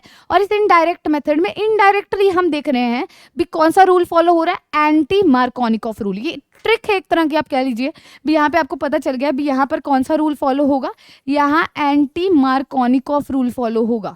कौन सा फॉलो होगा, एंटी मार्कोनिकॉफ। अच्छा, अब मैम एंटी मार्कोनिकॉफ एक बार फिर से रिवाइज करवा दो। मार्कोनिकॉफ में क्या होता था, रिएजेंट का नेगेटिव पार्ट उस डबल बॉन्डेड कार्बन पे जाता था जिसके पास लेस नंबर ऑफ हाइड्रोजन थे। एंटी मार्कोनिकॉफ में क्या होगा, रिएजेंट का नेगेटिव पार्ट उधर जाएगा जहां मोर नंबर ऑफ हाइड्रोजन एटम होंगे, उस डबल बॉन्ड कार्बन पे जाएगा। मतलब कि यहाँ पर अगर आप लिखना चाहते हो तो लिख सकते हो negative part will go to that double bond carbon atom, that double bond carbon atom which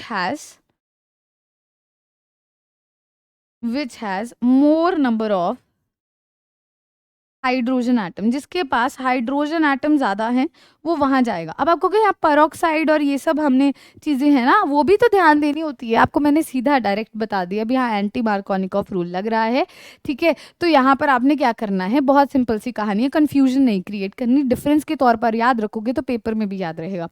यहाँ पर क्या होगा, अभी जब दिखाऊंगी भी एंटी मार्कोनिकॉफ कैसे इनडायरेक्टली यूज हो रहा है, you will get to know about it. तो देखो यहाँ पर अब हमने कहाँ भेजना है, यहाँ पर हमें पता है हमने वाटर का ही तो करवाना है, hydration means addition of water. तो OH नेगेटिव कहाँ जाने वाला है, OH नेगेटिव ज्यादा वाले पे जाएगा, मतलब इधर जाएगा, और H पॉजिटिव दूसरी साइड पर जाएगा। तो क्या मिलेगा यहाँ से, CH3 CH2 OH हमें एज अ प्रोडक्ट देखने को मिलेगा। एक और चीज आपको यहाँ पर बताना चाहूंगी, यहाँ पर इस दौरान अनसिमेट्रिकल के केस में कोई रीअरेंजमेंट नहीं होगी, इस चीज का ध्यान रखेंगे। No rearrangement occurs over here, मतलब देखो रीअरेंजमेंट नहीं है तो आपका काम तो बहुत आसान हो गया, सिंपल सी रिएक्शन है ना। तो no rearrangement, no carbocation is formed, ठीक है? No rearrangement, no carbocation is formed. आइए अब इसका हम मैकेनिज्म स्टडी करते हैं इन डिटेल, ताकि हमें क्लैरिफाई हो जाए भी एंटी मार्कोनिकॉफ रूल किस तरह से यहाँ पर यूज किया गया है।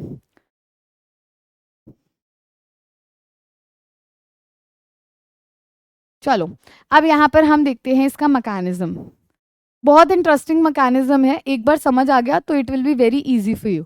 देखो कैसे करना है, हमें इनिशियली क्या मिला है, अनसिमेट्रिकल एल्कीन मिला है। लेट अस से हमारा अनसिमेट्रिकल एल्कीन ये है CH3 CH double bond CH2। अब यहाँ पर फिर से वही कहानी, हमारे पास लूजली बॉन्डेड पाई इलेक्ट्रॉन्स है। क्या होगा, अब आपके पास कौन आने वाला है, हमने BH3 लिया था ना, तो यहाँ पर क्या होगा, ये B है, जैसे ये H है, ऐसे ही H लगा दो, BH3। अब BH3 के पास क्या होता है, एक वेकेंट ऑर्बिटल होता है। क्या होता है इसके पास, वेकेंट ऑर्बिटल है।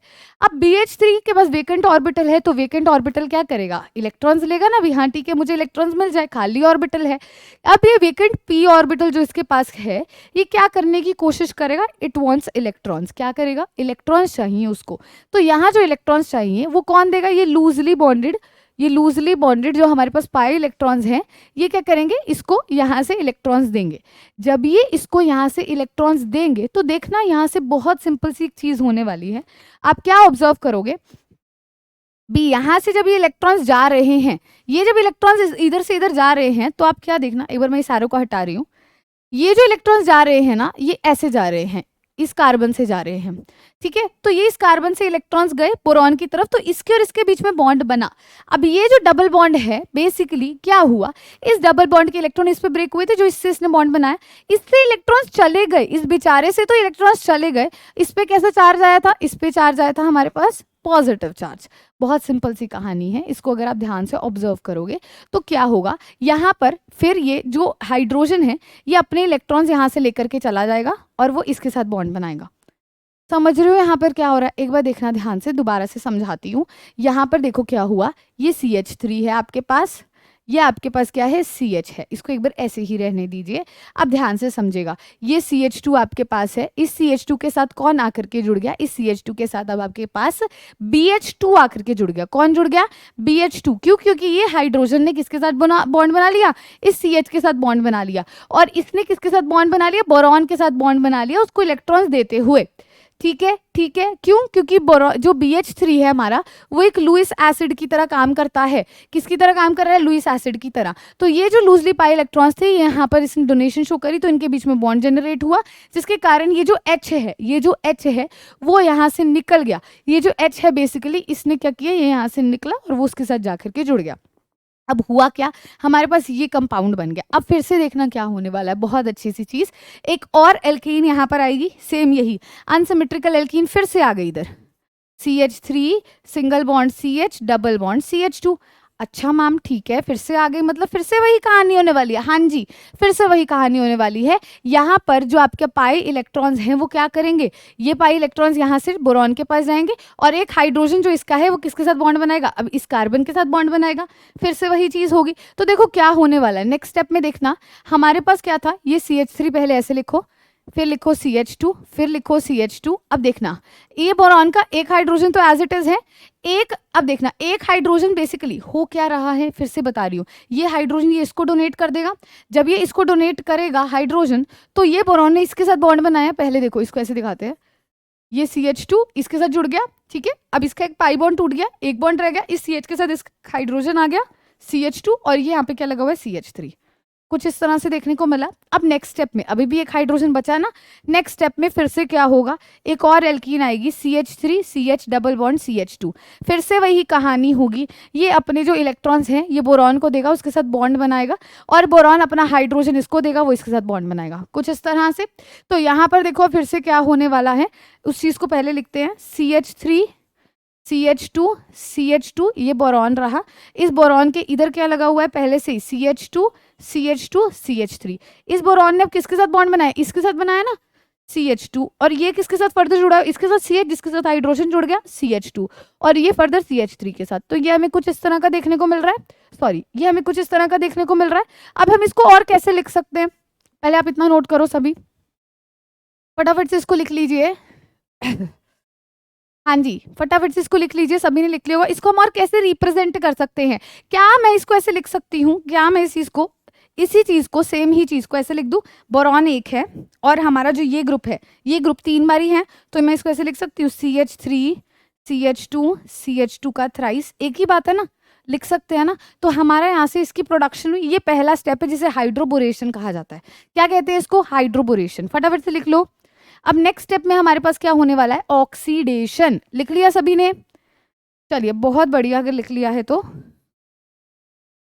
नेक्स्ट स्टेप में देखना ऑक्सीडेशन। हमारे पास क्या आया, अब देखो हमारे पास आया CH3 CH2 CH2 और इसका थ्राइस और बोरॉन। अब ऑक्सीडेशन होनी है, हमने क्या करवाना है, H2O2 की प्रेजेंस में होना है ना। H2O2 के अब आप यहाँ क्या लोगे, देखो ये तीन है ना ये बेसिकली, तो हम 3 मॉलिक्यूल्स लेंगे H2O2 के, यानी कि H2O2 को ओपन अप करके लिख लो, ऐसे OH करके लिख दो, सिर्फ समझाने के लिए बता रही हूँ। अब इनका ऐसे बॉन्ड तोड़ दो, इसको इससे जोड़ दो, इसको इससे जोड़ दो, क्या मिलेगा देखो ध्यान से, जब आप इसको इससे जोड़ोगे 3 ये हैं और 3 OH हैं, क्या बनेगा यहाँ से, ध्यान से सुनना, 3 ये 3 वो, तो यहाँ से हमें बनेगा CH3 CH2 CH2OH, कितने बन जाएंगे, ये 3 बन जाएंगे, 3 मॉलिक्यूल्स बन जाएंगे, ठीक है। और साथ में आपको क्या मिलने वाला है, ध्यान से देखना, 1 B और 3 oxygen 3 hydrogen, 1 B 3 oxygen 3 hydrogen, यानी कि H3BO3 यहां से आपको एज अ बाय प्रोडक्ट मिलेगा, जिसे बोरिक एसिड कहते हैं, जिसे क्या कहते हैं, बोरिक एसिड। तो यहां से देखो आपका यही प्रोडक्ट बन गया। अब अगर आप थोड़ा सा ध्यान दो, यहां पर इनडायरेक्टली हम इसको एंटी मार्कोनिक क्यों कहते हैं, क्योंकि इनडायरेक्टली अगर आप सीधा सीधा देखो तो OH नेगेटिव कहाँ जा रहा है, OH नेगेटिव कहाँ जा रहा है, हमारा एल्कीन क्या था, हमारा एल्कीन ये था CH3 CH double bond CH2, अगर हमने सीधा H2 ऐड करवाना है, OH नेगेटिव यहाँ पर जुड़ रहा है, इस कार्बन पर जुड़ रहा है, और H पॉजिटिव यहाँ जुड़ रहा है। अगर जनरली मैं ऐसे कंपेयर करूं इसको, तो यहाँ मुझे ये देखने को मिल रहा है, सेम प्रोडक्ट देखने को मिल रहा है, मतलब कि क्या है, इनडायरेक्टली एंटी मार्कोनिकॉफ रूल है, इनडायरेक्टली ये किसकी तरह है, इनडायरेक्टली ये एंटी मार्कोनिकॉफ रूल है। तो पेपर में जब आपका कॉम्पिटिटिव एग्जाम होगा या कुछ भी है, वहां पर अगर आपसे मैकेनिज्म नहीं पूछा है उसने, तो आप सीधा, आपको आंसर देना है तो आप एंटी मार्कोनिकॉफ रूल लगाओगे, आप इतना बड़ा मेथड थोड़ी वहां पे परफॉर्म करोगे, मतलब it is a kind of a short trick given to you, भी यहाँ पर एंटी मार्कोनिकॉफ रूल किस तरह से लग रहा है, ठीक है। कंपेयर कर लिया हमने, ये हमारा हाइड्रोबोरेशन था, दोबारा से समझा देती हूँ। लूजली बॉन्डेड इलेक्ट्रॉन ने बोरॉन के साथ बॉन्ड बनाया, इधर से इसने अपना हाइड्रोजन उन्हें दे दिया, तो ये कंबाइन कर गए, यहाँ से हमें ये मिला। फिर जब तक इसके हाइड्रोजन कंज्यूम नहीं हो जाते तब तक आप अनसिमेट्रिकल एल्कीन लेते आएंगे, समझ रहे हो इस चीज को, सभी नोट कर लीजिएगा।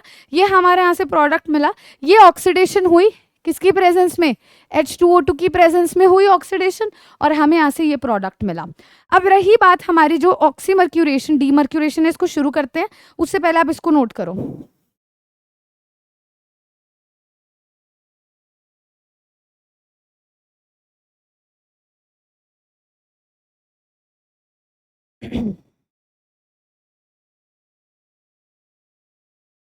लिख लिया सभी ने, अच्छा। अब ऑक्सीमर्क्यूरेशन डीमर्क्यूरेशन की मैं आपको जनरल रिएक्शन तो करवा दूं, बट इसका मैकेनिज्म है और वो थोड़ा टाइम कंज्यूमिंग है, और जैसे हमने अभी तक पढ़ा है उसके अंदर आपको हर मैकेनिज्म को बहुत ही डिटेल में करना है। पहले मैंने एसिड कैटलाइज्ड का मैकेनिज्म आपको बताया अनसिमेट्रिकल के लिए, फिर मैंने आपको हाइड्रोबोरेशन ऑक्सीडेशन का करवाया।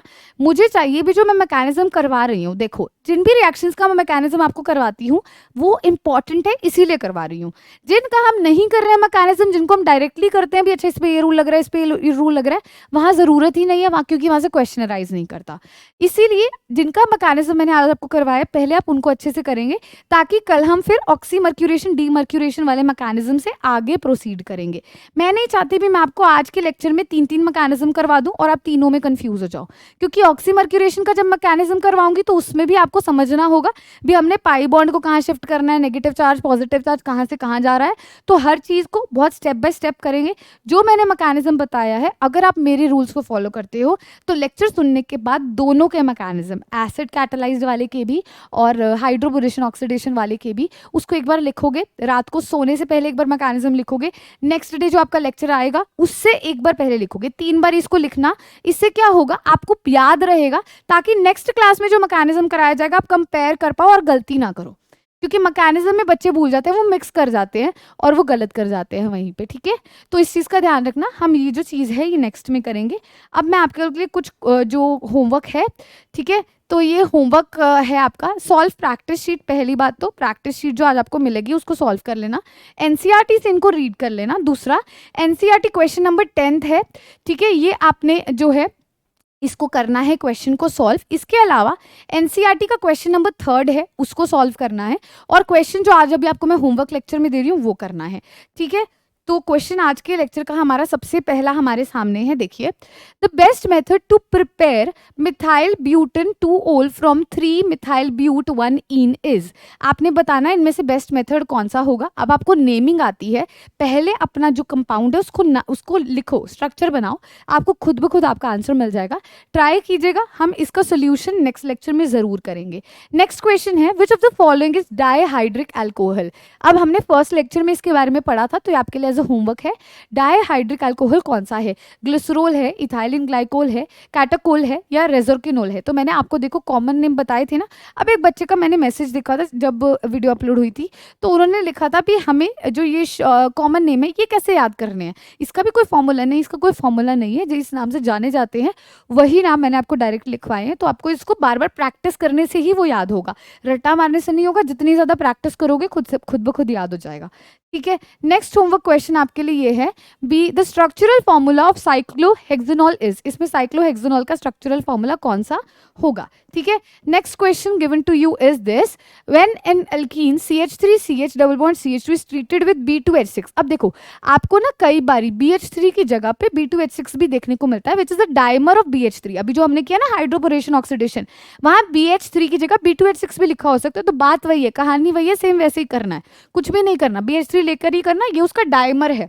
ठीक है, तो वो पूछ रहा है in the presence of H2O2 the final product form is. तो अभी आपने रिएक्शन करी है तो आप देखकर ही बता सकते हो, आपको सॉल्व करने की भी जरूरत नहीं है।